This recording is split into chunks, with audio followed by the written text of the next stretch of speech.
One TV Patrol.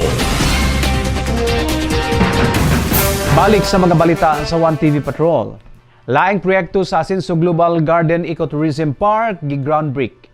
Usa ka proyekto na usab ang gi-groundbreak sulod sa Asenso Global Garden Ecotourism Park Abril 22 sa Barangay Huyuhoy, Tangub City.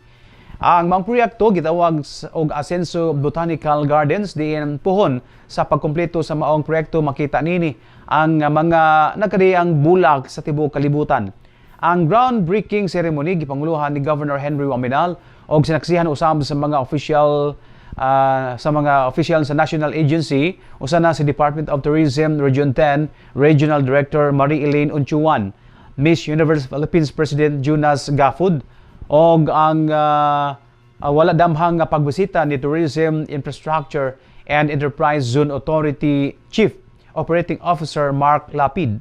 Nasaran nga ang Department of Tourism o ang nasudnong buhatan ni TIEZA Chief Operating Officer Mark Lapid tipalalang sa mga national agency nga pamaraygan sa Asenso leadership aron padayong mapunduhan ang mga proyekto sulod sa Asenso Global Garden Ecotourism Park lakip na ang hingpit nga pagtibawas sa proyekto.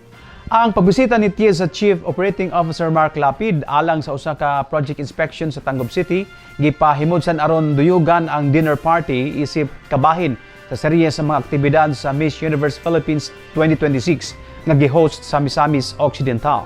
One TV Patrol.